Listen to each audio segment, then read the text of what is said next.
Game Developer Conference is at full swing, and Epic just presented a new version of their game engine, Unreal Engine 5.2, and it's very impressive. Let's look into this. But before we look into it, let's check Iniba.com. They offer all kinds of great games for Xbox, PlayStation, Nintendo and PC. And as always, they run a lot of cool offers. You can buy Destiny 2, Hogwarts Legacy is still on sale, World of Warship is still there. You can get some extra credit for in-game purchases. And of course, Resident Evil 4 remake is coming tomorrow, so you can actually buy a copy of the game over here as well. So let's check some of these offers right here. So there's versions for Steam, PC, Xbox, PlayStation, no problem there. By the way, there's also previous Resident Evil games here, so you can actually buy some of these games really cheap, like $4, something like that. So let's just grab a copy of Resident Evil 4 PC Europe, global one, why not? So all you have to do is just click over here and click on pre-order, because you will get the code once the game will become available, which is tomorrow. And all you have to do is just proceed to checkout and you are done. So guys, remember Iniba.com, all you have to do now is just choose a payment of your choice and you're done. Guys, Iniba.com, they've got a ton of great games and I'm sure you will find something interesting there for sure. Okay guys, Unreal Engine 5, a true next generation game engine, and well, Epic just presented a new version of it, version 5.2, and I must say that it's super impressive. Now, the previous version, I mean even version 5, like 5.0 was actually super impressive, but there was some complaints about the vegetation, so like all these plants, trees and that kind of stuff, because a lot of this stuff that was moving in the old version the developers couldn't use Nanite, and now apparently they can use Nanite on pretty much everything. And the very cool thing about Nanite is that you can create a very detailed geometry, and which you can actually see in this particular gameplay over here. And this is a real-time demo which developers actually did run during that presentation and stuff, and everything is live. I mean it's a video right now, but when they were presenting, they were actually making some changes to that demo. So that's actually super impressive, because sometimes you get these game engines makers actually create a sort of like a very impressive graphics demos, but you can't really do anything about it, just watch it, right? So like pre-rendered and that kind of stuff. Now that stuff is actually we are looking at it live. You can you see the Nanite in its full glory. Also, they are using Lumen, so that global illumination kind of system, which looks super impressive. By the way, that demo, when I watched it, I felt like home, because like I'm a huge Forza Horizon fan.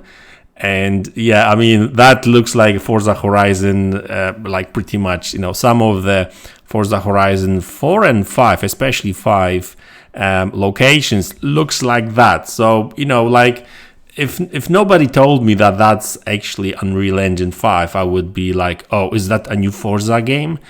And looks fantastic. By the way, obviously, I would recommend you checking this demo in 4K on a big screen, because the quality of my video is not going to do this video like the graphics justice.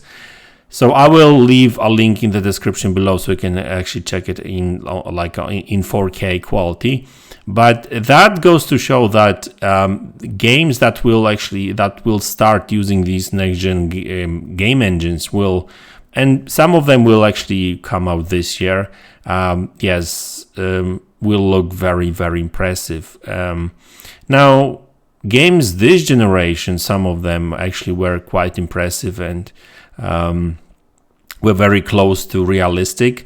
And I think the lighting is super important. And The thing about lighting is that last generation, it was like all previous generations, not only last generation, but like previous generations, it was all about baked in lighting, right? Which looks super impressive sometimes even better than like ray tracing, for example, or global illumination kind of ray tracing, because sometimes you can tune it.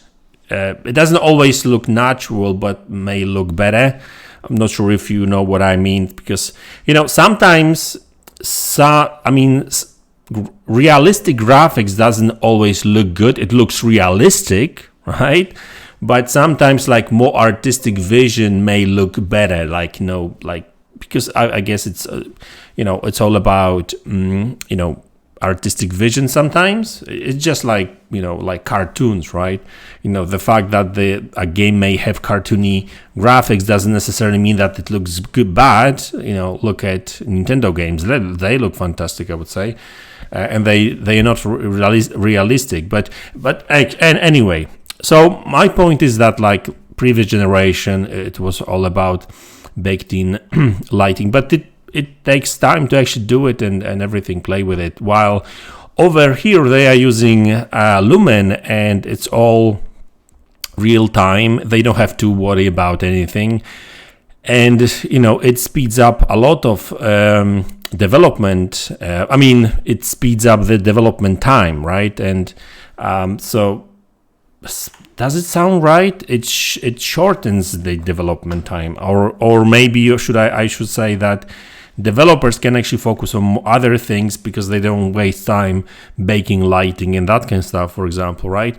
Also, they did show that AI component to that game engine where they use procedurally generated terrain.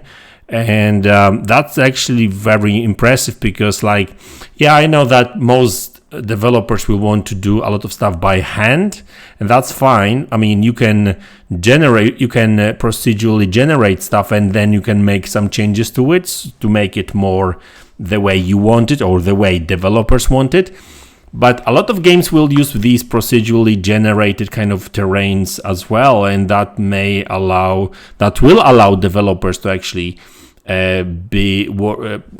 build bigger worlds, because AI can create you like this huge area with all stuff with there, and then instead of building everything manually, you've got that built there already, and all you have to do now as a developer is just change things around, move some parts here and change some other parts there. And it feels more natural in the way they want to create it. So looks like these games not only will look better, but they will probably be bigger as well. And also, last generation Unreal Engine had issues with generating and streaming data, and was not necessarily the best tool for open world games. And we've seen that many times in some games. That's why not all game developers were using it, but now even CD Projekt Red decided to move to Unreal Engine 5 because they will be able to use these tools to build big open world worlds too, and it works. It looks like it works. So not only developers will be able to offer these games will offer very realistic graphics, but also they will be much bigger than they used to because of the procedural generation. Now, I don't want to say that every single game has to be big, because I don't want developers making games big just for sake of games being big.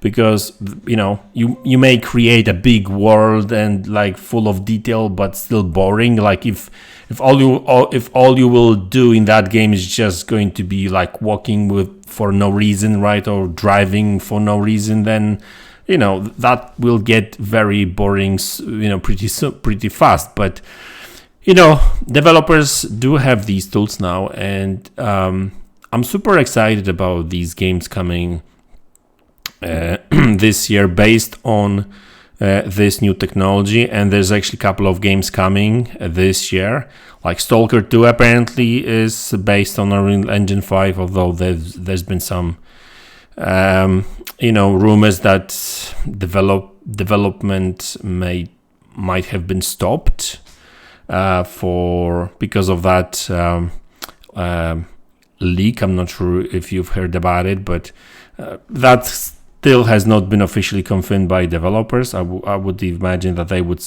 would say something about it, but looks that may be a fake news. But other than Stalker, we know that Lords of the Fallen 2 is coming this year. That's based on Unreal Engine 5, and that demo that they shown is super impressive as well.